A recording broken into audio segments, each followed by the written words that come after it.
where are we? Hey y'all, Mr. Jack here. There's a lot going on this channel. Sometimes it's music, family, God, country, American history, Civil War history. Just hit the subscribe button down there. That's your ticket. You can ride along with us. Just don't get too comfortable because I never know where this journey's going to take us.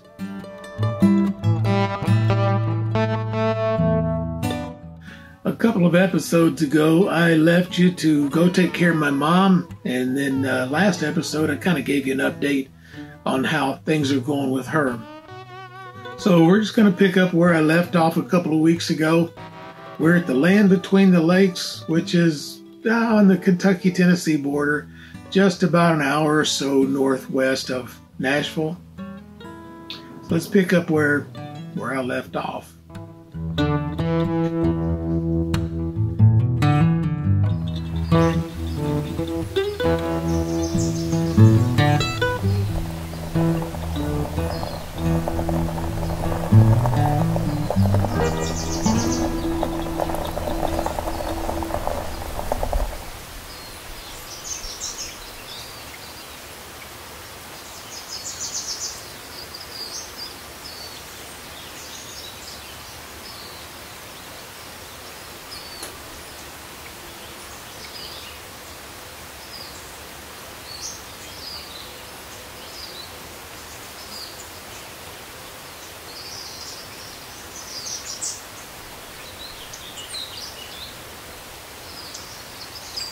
Well, we're still at the land between the lakes, just exploring. We find ourselves, where are we?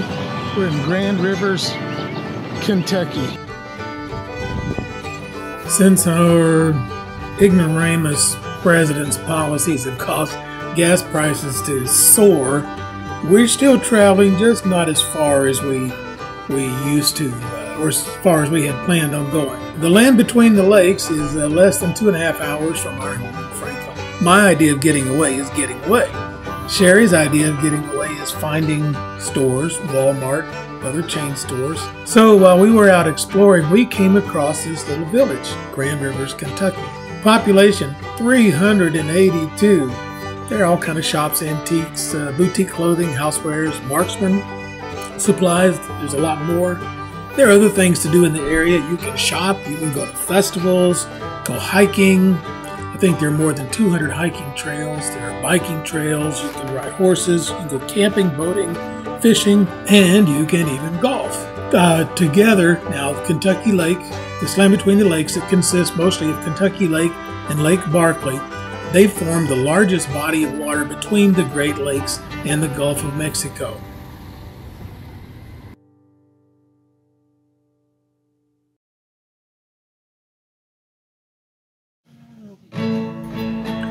While we're out driving around, we ran across this home place, 1850s working farm. It's a living history museum. It represents two-generation farm. The interpreters there are dressed in period clothing, and they actually do the chores like they were living there on an 1850s home place. A lot of traditional seasonal activities going on. This is just like life before the Civil War. They have rare and endangered livestock.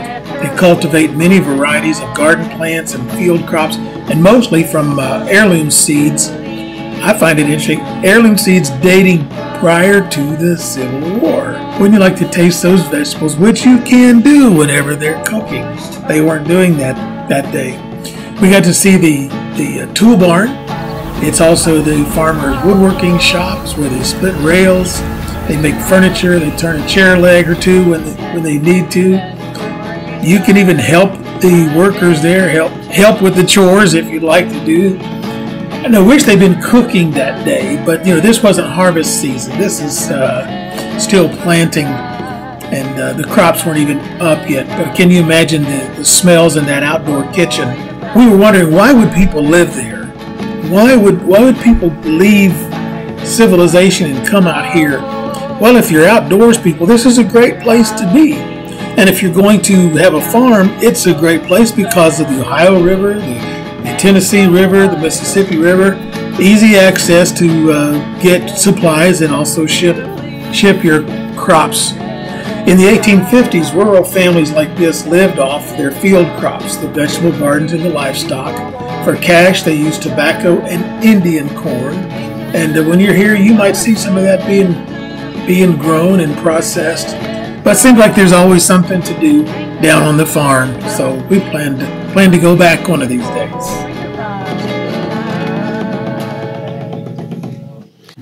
We've been at the 1850s homestead. I've seen a lot of working museums. This is one of the best. It's not crowded.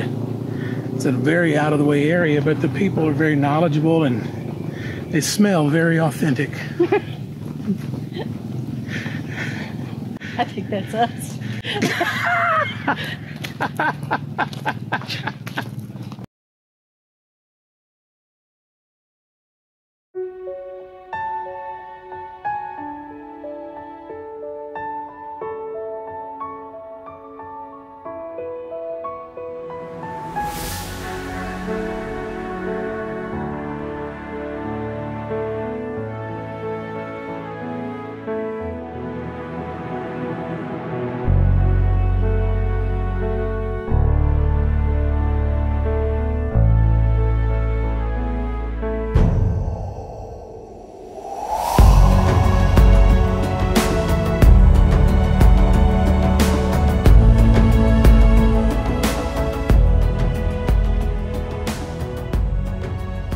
Thank you for stopping by and for maintaining your subscription to Mr. Jack's Journey. Folks, I'm trying to make some changes. I'm working on them. I'm having trouble coming up with a format that I think is going to serve you better and will make America stronger. You see, I want to do my part to proclaim liberty, to preserve it as long as possible, in spite of the tyrannical government atrocities that are shaking us to the core. You see, many politicians, celebrities, and media personalities are spreading this lie that America is all about diversity and that our diversity is what makes us great. That's not true. Not long ago, Nancy Pelosi was on RuPaul's perverted show proclaiming that very message. She was proud of them, and it's our diversity that's what makes us strong. Well, you know, only a fool would believe that. Our founding principles tell us that united we stand and divided we fall. One of our nation's mottos is E pluribus unum, which means out of many, one. Now, I hope you love this, what I'm going to say, just as much as I do. That motto refers to Cicero's paraphrase of Pythagoras' discussion of basic family and social bonds. His dream was when each person loves the other as much as himself, it makes one out of many. So folks, let's stick together.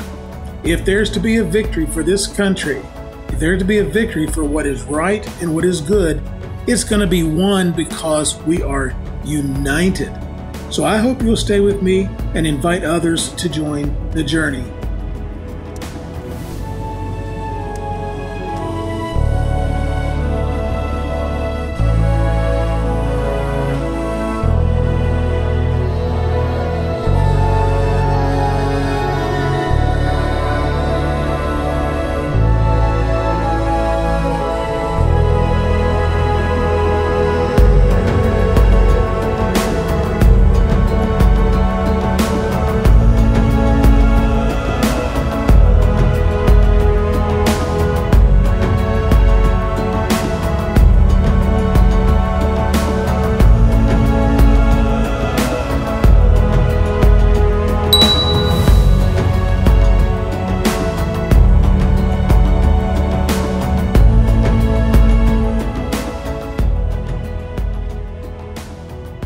Pray for me, I'll pray for you, and until the next time, tell your mama I said hey.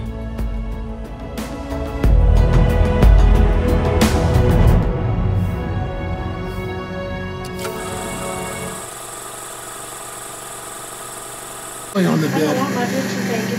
Okay.